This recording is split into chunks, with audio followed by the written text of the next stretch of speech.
So, hello, community. What? Welcome to our first ever podcast. This is Eric Nelson, And this is Herb Anderson. and we are here bringing you a podcast just exploring relevant today information about dealerships and insights, and the whole idea behind it is that we're going to have invited guests come in on the show and just give their feedback of what they've seen about the car industry, where they think it's headed, some things that some tactical things that they can bring to the table and hopefully add value to you, the community. So we hope that it actually plays out. Ideally, hopefully it plays out for you, the community, where you're able to take something from what we give it. But again, my name is Eric Nelson. I've been doing this deal since I'm a finance director of an auto dealership. I've been in the auto industry since 1999. Before we ride into that, though, let's give them a little bit. Go ahead. Let's talk to them about. You're sitting there, Big Pimp. Give it to them. Let's just talk about what the objectives are here. Let's make sure that we kind of have that laid out, right? Because we want to hold ourselves accountable to that and to the people that listen to the show. Okay. So what's your goal? Like, what do you see? So we talked about, you and I. Obviously, we've known each other for a few years. We talked about getting this podcast together, to kind of bring value to the automotive industry from a little bit of a different perspective, right? Which is, talk to people in the automotive and the retail side of the automotive industry from people that are doing it day in and day out, right? These are people that are, they're taking ups. They're managing a dealership, managing a sales team at a dealership. So what's your take? What's your goal? What do you want to, why are you doing this? Honestly, because I don't think there's a whole lot of relevant information out there. I mean, you have a lot of sales techniques, and everybody's got a different variation on how to do that. I just want to talk about what's happening today. I want to try and keep it real, I want to talk about some relevant strategies that's worked for me. But more importantly, I want to find out from other people, from other entities, what's some realistic, relevant strategies that's worked for them. That's what I'm after. I'm hopefully that gives something back to this community. Yes. Industry knowledge, and at the same time try to bring value. And listen, I'm talking from the FNG that walks in the front door to the guy that's been there for 30 plus years and doesn't have a whole lot of motivation maybe anymore. I mean, I just want to keep it real, man. I just want to keep it real. That's my objective. How about you, Big Pimp? I can get used to that nickname, man. Well, for me, it's just where the industry at. I think the automotive industry is in such a prime place for disruption, right? Yes. So when you think about it, you hear this term by some of the supposed gurus in the industry now. Oh, disruption this, disruption that. But when you really think about it, the industry has not been disrupted, right? Because the people are still buying the cars the same way that they did before. So nothing's changed. Whether the platforms change because they may, with some of these, platforms like Carvana and things like that, they're still, they might get their cars delivered to them and that whole deal. But they still, the way that the business is transacted, the terminology, the thought process that goes into that sales process, it's all still pretty much the same. Yeah. And I think that the technologies that we have today are it's just in a great place for disruption in a positive way. Yeah. You know what I mean? And I'm just, that's one of the things that excites me about the industry. And, I just love the industry. I just love walking into a dealership and talking to decision makers and just being in that environment. There's just something, I don't know, for me in particular, that's just, I don't know, it's just powerful. So tell us about your background, or tell us about you. So I have over 19 years of sales experience, and My gosh, you're old. well, yeah, I mean, I'm getting there. Um, all of it has been in the automotive industry in some capacity, right? So it's I started in service, right? In fixed operations. I was a lube tech. Just going to college. I had just moved to Michigan, was looking for a way to make some money. Kind of fell into that position. I was really attracted to the service side of the business. Like being a loop tech, I got to see I always have a hard time saying this word, the camaraderie. Yeah, the camaraderie. Camaraderie Yep. between the technicians. And, I hear now from a lot of the people I consult with that it's a lot different than it used to be. But these were guys that were tight. They were, they spent all day together. They were helping each other out. It was just a good vibe, and I wanted to be a part of that. Yeah. And I remember talking to my boss at the time and just letting him know, like, hey, listen, I'll do whatever I have to do, but this is kind of the path. Can you kind of help me get there? So we set this year goal. I did everything he told me to do. I did it to a T. I never questioned it. I just did it. And I remember getting close to that year mark and being super excited because I was going to get into some sort of an apprenticeship program or something like that.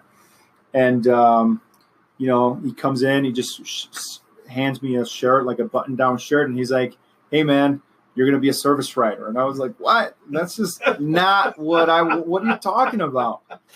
So, I kind of resisted a little bit, and then he was like, "Hey, listen, just try it. Try it for a month. If you don't like it and you still want to take this path, then we'll work something out."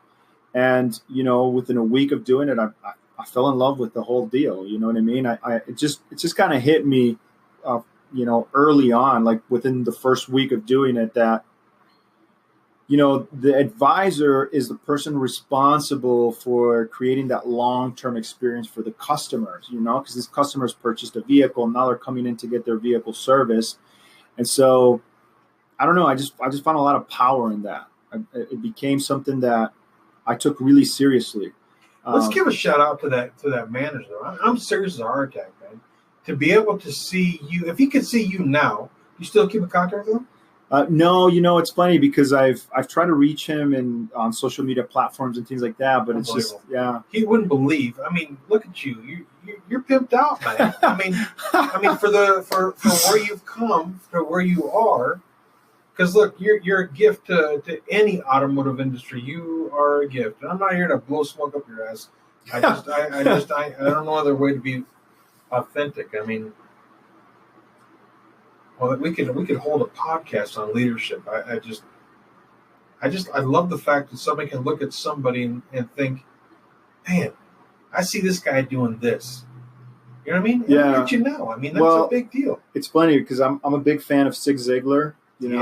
Big fan. I'm listening to his tapes all the time in my car, and he talks about having these glasses that are only rose-colored glasses. Well, he says they're not glasses for your sight, but they'll do something dramatic for your vision, right? And I truly believe that. Like sometimes you don't see the raw talent that's in there, right? Right. So they talk. One of his things is they talk about how do you mine for gold. You go into a gold mine. And you got to remove the dirt. The gold is in there. You just have to move the stuff, that's keeping it from being out on the surface.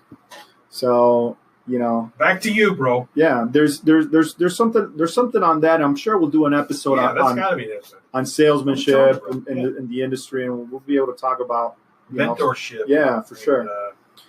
Yeah. So anyway, I that's my background, man. I did that for a minute. Through those relationships at a dealership, I met my next opportunity, which was in the automotive industry, but it was international business, and that was a lot of fun.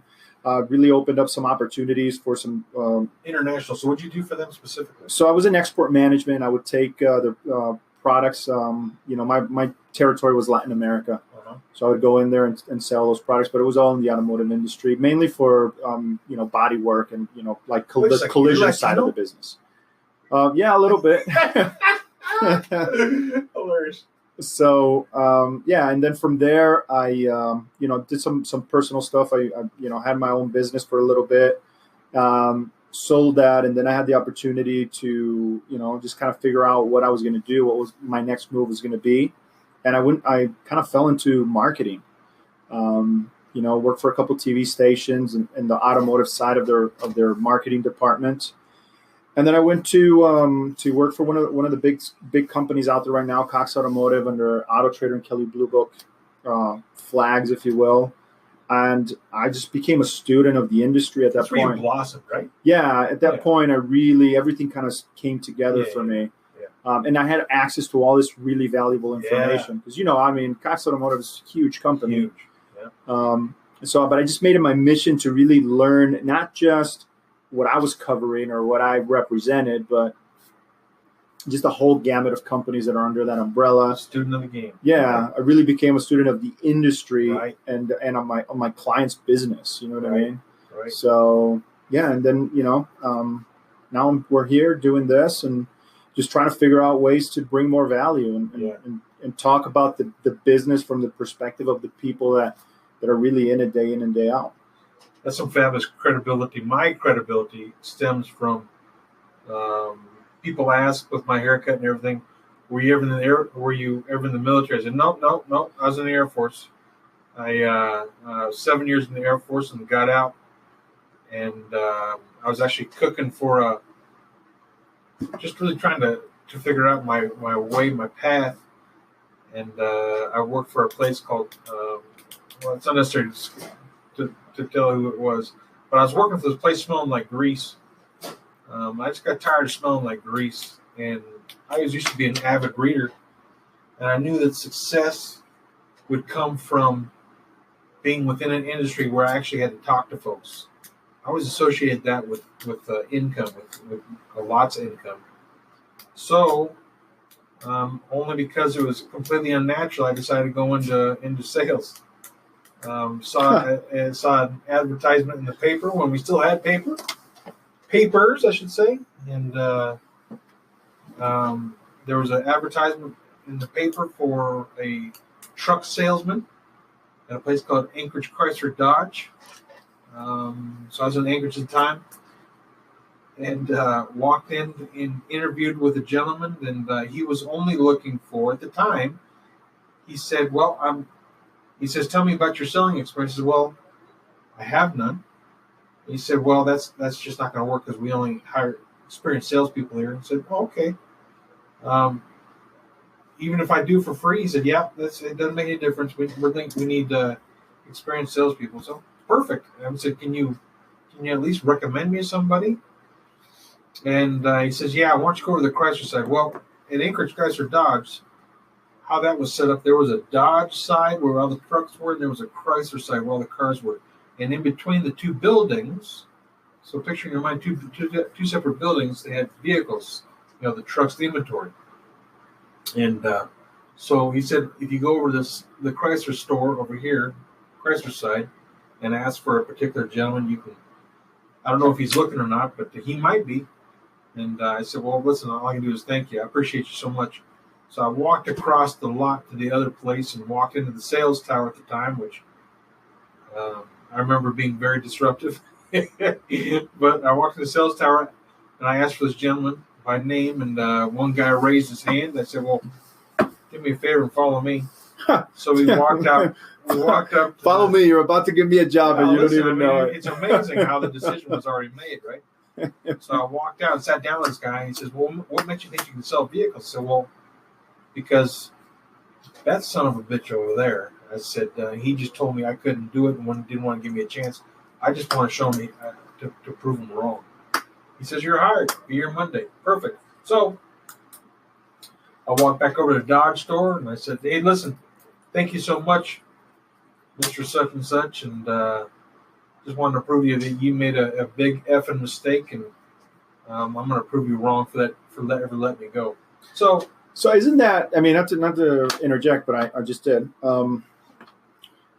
Isn't that sometimes the the fire, right, that gets you going. Well, Like if you would have walked in there Yeah. and that guy would have been like, okay, you're hired. Right. Would that Maybe I just would have tried it. yeah, maybe Right. you just would have That done it would for have like been something 2 I just weeks dabbled in. Yeah, or I a think that's month great point. and be out. It you know? solidified a decision for sure. Yeah. But it also gave me a tremendous chip on my shoulder, which Right. is just Gave you some of that fantastic. fire in your belly. Bro, I was on fire. Yeah. Now, it's not to say that I turned out to be anything of the best, but I certainly won a couple sales awards and one trip down to Seattle at the time. I'm a Seahawks fan, so that was a big plus. Why you got to say that in here, man? I'm sorry. Stop it. Just keep it real. Just keep it real. And ended up moving down to the lower 48. After a year at the Anchorage Chrysler Dodge selling cars, we moved down to Colorado Springs, Colorado.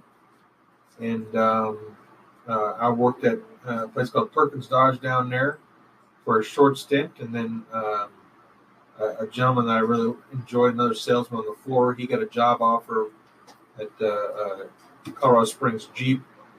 And naturally, I just wanted to, he could sell cars, and we teamed up pretty well. So I ended up going over to Colorado Springs Jeep with him.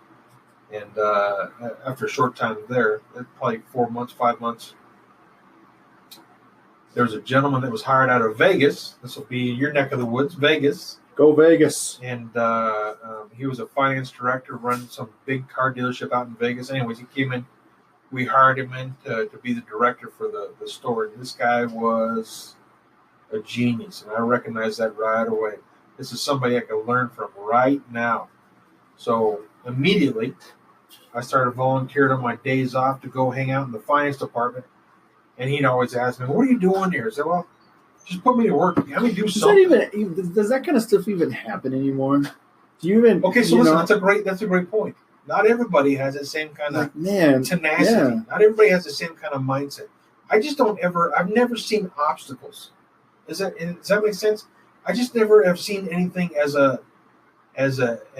ending. I'm always looking to get over that somehow.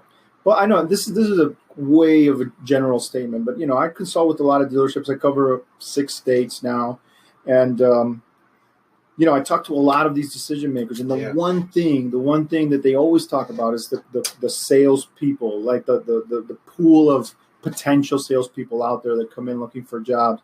It's like and obviously this is a much longer topic. I'm sure we'll cover it in depth, but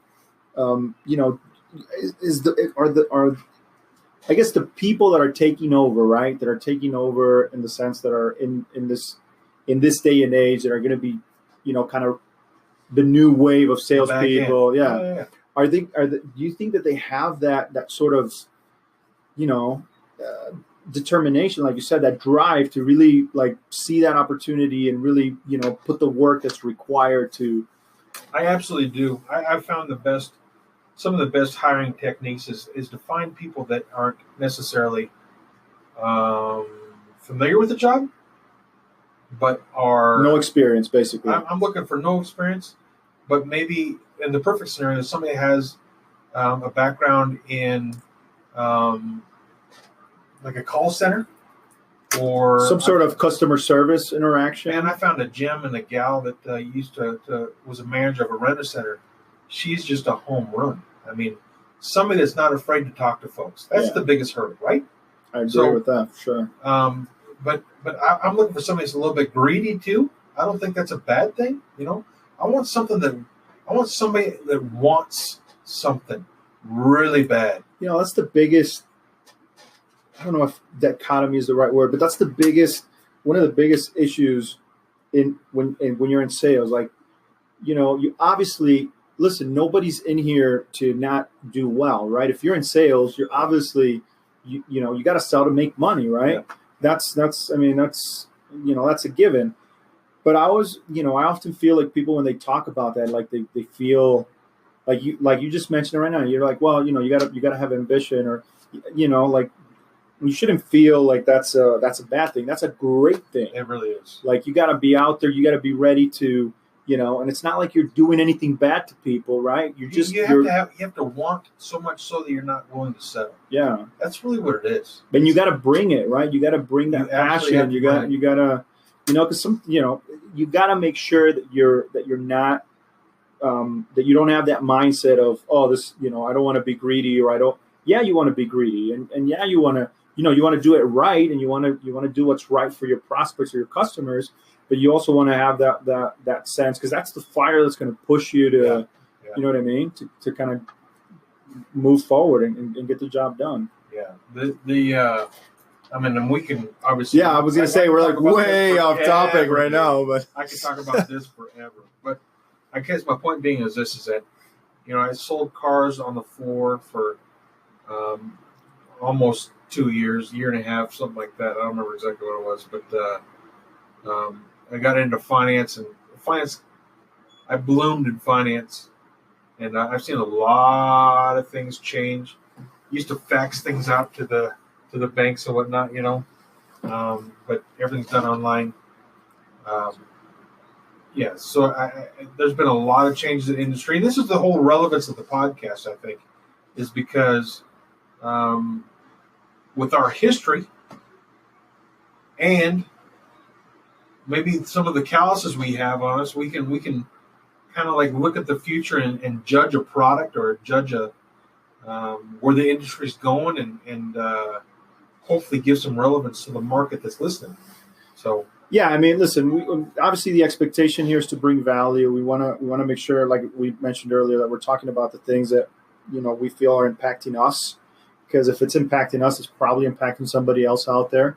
We can all talk about some of the ways that we're overcoming those situations. We can talk about the successes, but we don't have a crystal ball here. This is purely conversational. And like I said, we're going to have people that are doing it day in and day out. That's the whole perspective here, is to bring people that are doing it and what they're running into. And hopefully some of the listeners are running into the same thing, and we can come up with some solutions or suggestions.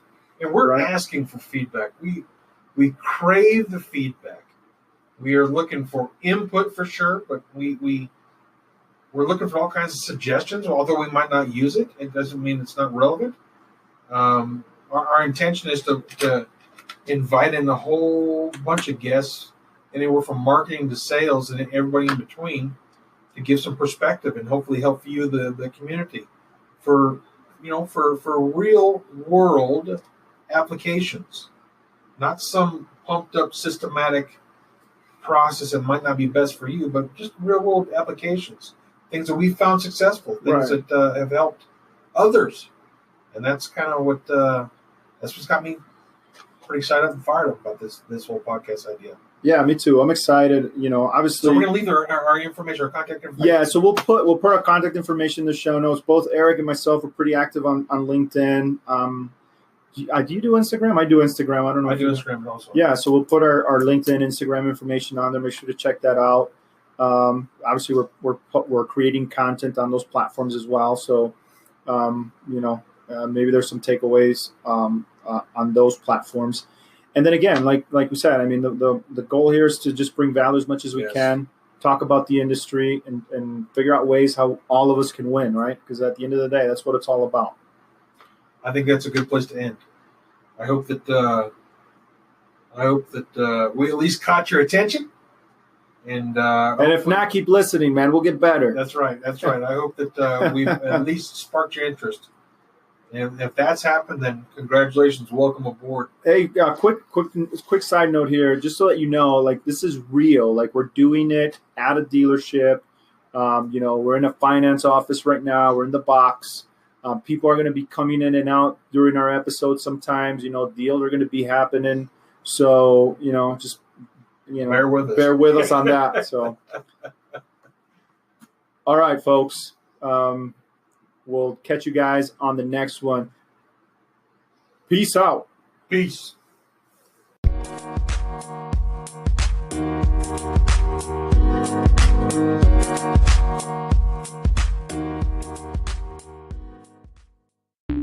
The podcast you just heard was published with Anchor. Got something you want to say to the creator of this show? Send them a voice message using the Anchor app, free for iOS and Android.